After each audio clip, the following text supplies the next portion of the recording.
Hello everyone, this is Deepthi. So ഞാൻ first ടൈമാണ് യൂട്യൂബിലൊരു വീഡിയോ ചെയ്യുന്നത്. അപ്പം എന്താ ചെയ്യാൻ പോകുന്നതെന്ന് വെച്ചാൽ ഇതാ കണ്ടില്ലേ, MTയുടെ നാലുകെട്ട് എന്ന പുസ്തകമാണിത്. അപ്പോൾ ഈ നോവലിൻ്റെ ഒരു റിവ്യൂ ചെയ്തിട്ട് തന്നെ ആയിരിക്കാം തുടക്കം എന്ന് ഞാൻ വിചാരിച്ചു. അപ്പോൾ നാലുകെട്ട് എന്ന പുസ്തകം MT 1952 എസ്റ്റാബ്ലിഷ് ചെയ്യുന്നത്. MT വാസുദേവൻ നായരെക്കുറിച്ച് പറയുകയാണെങ്കിൽ അദ്ദേഹം പൊന്നാനി താലൂക്കിൽ 1933 ജൂലൈ 15 ജനിക്കുന്നത്. 2024 ഡിസംബർ 25 അദ്ദേഹം അന്തരിച്ചു. അദ്ദേഹത്തിൻ്റെ പ്രധാന കൃതികളിൽ ഒന്നാണ് നാലുകെട്ട്. അതുപോലെ തന്നെ മഞ്ഞ്, കാലം എന്നിവയും അദ്ദേഹത്തിൻ്റെ പ്രശസ്തമായ കൃതികളാണ്. അദ്ദേഹം എഴുത്തുകാരൻ, അധ്യാപകൻ, പത്രാധിപൻ, തിരക്കഥാകൃത്ത് എന്നീ നിലകളിൽ പ്രശസ്തനാണ്.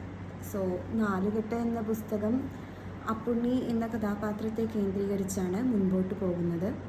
അപ്പുണ്ണിയുടെ അമ്മയായ പാറുക്കുട്ടി, അച്ഛൻ കോന്തുണ്ണി നായർ, വലിയ മാമ, സെയ്താലിക്കുട്ടി, മൂത്താച്ചി, അമ്മിണി അമ്മ എന്നിവരും ഈ നോവലിൽ പ്രധാന വേഷങ്ങളിലെത്തുന്നു.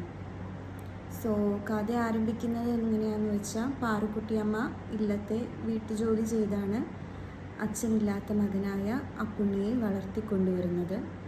ഇഷ്ടപ്പെട്ട ആളെ വിവാഹം കഴിച്ചതിനാൽ നാലുകെട്ടിൽ നിന്നും കുല കുളിച്ച് പുറത്താക്കപ്പെടുന്ന ഒരു സ്ത്രീയാണ് പാറുക്കുട്ടിയമ്മ.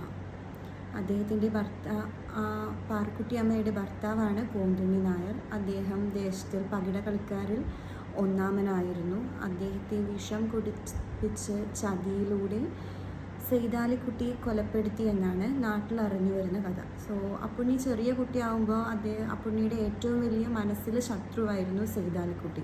അദ്ദേഹത്തെ കൊല്ലണം എന്നുള്ളതായിരുന്നു അപ്പുണ്ണിയുടെ ഏറ്റവും വലിയൊരു ആഗ്രഹം.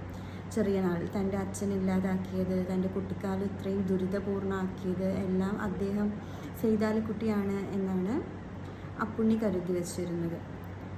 സോ എന്നാൽ കഥ മുന്നോട്ട് പോകുമ്പോൾ നമുക്ക് വ്യത്യസ്തമായ കാഴ്ചകളാണ് ഇവിടെ കാണപ്പെടുന്നത്. അപ്പുണ്ണിയുടെ വലിയൊരു ആഗ്രഹമായിരുന്നു അവൻ്റെ അമ്മയുടെ നാലുകെട്ട് പോയിട്ട് ഒന്ന് താമസിക്കണം എന്നുള്ളത്. അങ്ങനെ അവിടെ ഒരു പാമ്പുന്നുള്ളിൽ ആരും അറിയാതെ, നാലുകെട്ടിലെ ആരും അറിയാതെ അവൻ അവിടെ എത്തിപ്പെടുകയാണ്. മൂത്താച്ചി എന്നൊരു പണ്ട് കാലത്ത് നാട് ചുറ്റി സഞ്ചരിക്കുന്ന ഒരു മുത്തശ്ശി പോലെ ഒരാളാണ് മൂത്താച്ചി. അവരുടെ കൂടെ അവൻ്റെ നാലുകെട്ടിലെത്തുകയാണ് തുള്ളൽ കാണാൻ. എന്നാൽ തുള്ളലൊക്കെ കഴിഞ്ഞ് അവിടെ നാലുകെട്ടിലെ അമ്മമ്മ അറിയുകയാണ് ഇത് തൻ്റെ മകളുടെ കുട്ടിയാണ്, തൻ്റെ പേരക്കുട്ടിയാണ് ഈ അപ്പുണ്ണി എന്നുള്ളത്. അവർ സ്നേഹത്തോടെ അപ്പുണ്ണിയെ ലാളിക്കുന്ന നേരം അവിടുത്തെ കാരണവരായ വലിയമ്മ പട്ടിയെപ്പോലെ അവിടുന്ന് ആട്ടിപ്പുറത്താക്കുകയാണ് ഈ അപ്പുണ്ണി എന്ന കഥാപാത്രത്തെ. സോ മനസ്സിൽ അത്രയും സങ്കടത്തോടെ അപ്പുണ്ണി വീണ്ടും വീട്ടിലെത്തുന്നു. അപ്പോൾ അമ്മ പറഞ്ഞിരുന്നു, പാറുക്കുട്ടി അമ്മ പറഞ്ഞിരുന്നു, നീ അങ്ങോട്ട് പോയാൽ ശരിയാവില്ല എന്നൊക്കെ. എന്നാലും അവൻ്റെ ആഗ്രഹം കൊണ്ട് അവൻ പോയതാണ്. പക്ഷേ ഇങ്ങനൊരു അവസ്ഥ ആണ് അവിടെ എത്തിയപ്പോൾ അവനുണ്ടാകുന്നത്. അപ്പോൾ അവൻ്റെ മനസ്സിൽ എന്നും അതൊരു വിങ്ങലായി, തന്നെ പുഴുത്ത പട്ടിയെ പോലെയാണ് അവിടുന്ന് ആട്ടി ഇറക്കിയത് എന്നൊരു ചിന്ത അവൻ്റെ മനസ്സിൽ എപ്പോഴും കിടക്കുകയാണ്. പഠിച്ചു വലിയൊരാളാവണം എന്നതൊക്കെയായിരുന്നു അപ്പുണ്ണിയുടെ ആഗ്രഹം. അവൻ പഠിത്തത്തിൽ മിടുക്കനായിരുന്നു. അമ്മ കൂലിവേല ചെയ്താണ് അവനെ പഠിപ്പിച്ചിരുന്നത്. അപ്പോൾ അങ്ങനെ 8ാം ക്ലാസ്സിൽ നല്ല മാർക്കോടെ അവൻ പാസ്സായി. അപ്പോൾ ഹൈസ്കൂളിലേക്ക് വേണ്ടി കുറച്ചും കൂടെ ദൂരത്തുള്ളൊരു സ്കൂളിലേക്ക് അവനെ പറഞ്ഞയക്കുകയാണ്.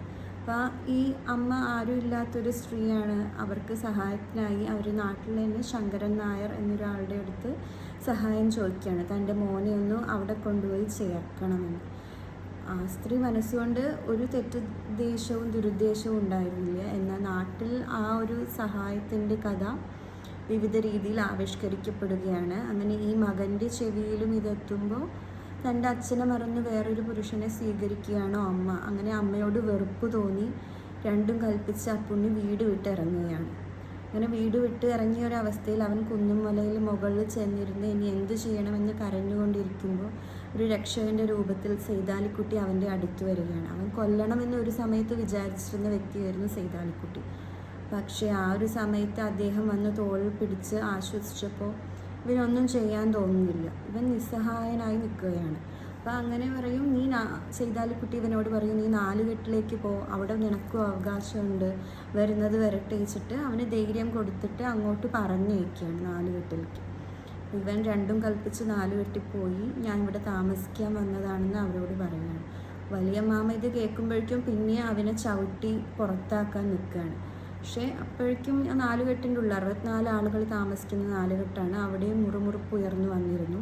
അപ്പോൾ അവിടെ തന്നെ വേറൊരു കഥാപാത്രമായ കുട്ടമ്മാമ ഇവനെ പുറത്താക്കുന്നതിൽ നിന്ന് തടയുകയാണ്. പ്രത്യേകം ഒരു സ്നേഹമോ സിമ്പതിയോ ഒന്നും തോന്നിയിട്ടല്ല, പക്ഷേ അന്നേരം അയാൾ വന്ന് ഈ വലിയ മാമയെ തടയുകയാണ്.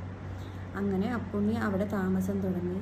അങ്ങനെ 10ാം ക്ലാസ് പാസ്സായി വീട് വിട്ടിറങ്ങുകയാണ്. ജോലിക്ക് വേണ്ടി ജോലി അന്വേഷിച്ച് പലയിടത്തും ജോലി അന്വേഷിക്കുന്നു. ഇനി എന്തായാലും തുടർന്ന് പഠിക്കാനുള്ളൊരു സാമ്പത്തിക സ്ഥിതി അവിടെ ഇല്ല. അപ്പോൾ അങ്ങനെ ഇരിക്കുമ്പോൾ ഈ സെയ്താലിക്കുട്ടി വീണ്ടും ഒരു രക്ഷകൻ്റെ രൂപത്തിൽ അപ്പുണ്ണിയുടെ മുമ്പിലെത്തുകയാണ്. അങ്ങനെ അപ്പുണ്ണിയെ വയനാട്ടിലെ ഒരു ജോലി ശരിയാക്കി അങ്ങോട്ട് വരാൻ പറയുകയാണ് സെയ്താലിക്കുട്ടി. അങ്ങനെ അപ്പുണ്ണി നാടും വീടും ഉപേക്ഷിച്ച് അമ്മയൊന്നും കാണാൻ നിന്നില്ല. അവൻ്റെ മനസ്സിൽ ഇപ്പോഴും ഇതേ ചിന്ത തന്നെയാണ്. അമ്മ തന്നെ ഉപേക്ഷിച്ചു, അമ്മയ്ക്ക് ശങ്കരൻ നായരുണ്ട്, താനാണ് ഒറ്റപ്പെട്ടു പോയത്. അങ്ങനെ ഒരു ചിന്താഗതിയിൽ വയനാട്ടിലേക്ക് പുറപ്പെടുകയാണ്. അവിടെ എത്തി ഒരാഴ്ചക്കകം തന്നെ ജോലിയിൽ കയറാനായി. അങ്ങനെ 4-5 കൊല്ലത്തേക്ക് പിന്നെ നാട്ടിലേക്കൊരു തിരിച്ച് യാത്രയേ ഇല്ല. പിന്നെ നമ്മൾ പണ്ടത്തെ സിനിമകളിലൊക്കെ കാണുന്ന പോലെ തന്നെ പണമൊക്കെ സമ്പാദിച്ച് 5 വർഷത്തിന് ശേഷം അവൻ നാട്ടിലേക്ക് തിരിച്ചു വരികയാണ്. നാട്ടിലേക്ക് തിരിച്ചു വരുമ്പോൾ അവൻ 4 കെട്ടിൽ പോയി നോക്കുമ്പോൾ അവിടെയൊന്നും ആരുമില്ല. ഛിന്ന ഭിന്നമായി വീട്ടിലുണ്ടായിരുന്നവരെല്ലാം തല്ലിപ്പിരിഞ്ഞ് പല സ്ഥലങ്ങളിലായിരിക്കുകയാണ്. അന്ന് ഒരു കാലത്ത് ഇവനെ പുച്ഛിച്ച് തള്ളിയവർ ഇന്നിവൻ വലിയ ആളായി എന്ന് കണ്ടപ്പോൾ അവന് കൊടുക്കുന്ന ഒരു ആദരവ്, റെസ്പെക്റ്റ്, അങ്ങനെ ഒരു ഇതിൽ കഥ എൻഡ് ചെയ്യുമ്പോൾ ഇവൻ ഈ 4 കെട്ട് തിരിച്ചു പിടിക്കുകയാണ്, കാശ് കൊടുത്ത് തിരിച്ചു മേടിക്കുകയാണ്. പിന്നെ വളർന്നു വലുതായി അവൻ്റെ അമ്മയെക്കുറിച്ച് ആലോചിച്ചപ്പോൾ അമ്മയുടെ ഭാഗത്ത് തെറ്റൊന്നും തോന്നിയില്ല. അങ്ങനെ അമ്മയെയും ശങ്കരൻ നായരെയും കൂട്ടി 4 കെട്ടിലേക്ക് കയറുന്നൊരു രംഗത്തിലാണ് ഈ നോവൽ അവസാനിക്കുന്നത്. അപ്പോൾ ഫസ്റ്റ് ഒന്ന് വായിച്ചു നോക്കിയപ്പോൾ എനിക്ക് ആ കഥ ദഹിക്കാൻ കുറച്ച് പ്രയാസപ്പെടുകയൊക്കെ ചെയ്തു. എങ്കിൽ കൂടെ നല്ലൊരു ഫീൽ ഗുഡ് നോവൽ എന്ന് പറയും. നിങ്ങളുടെ അഭിപ്രായം എന്താണെന്ന് കമൻസായി രേഖപ്പെടുത്തുക. അതുപോലെ നല്ല ബുക്സ് ഉണ്ടെങ്കിൽ കമൻറ്റ് ബോക്സിൽ അറിയിക്കുക. ഞാൻ വായിച്ചിട്ട് നിങ്ങൾക്ക് വേണ്ടി റിവ്യൂ ഇടുന്നതായിരിക്കും. എല്ലാവരും ലൈക്ക് ചെയ്യുക, സബ്സ്ക്രൈബ് ചെയ്യുക. Thank you. ഇനി മറ്റൊരു ദിവസം കാണാം. ബൈ.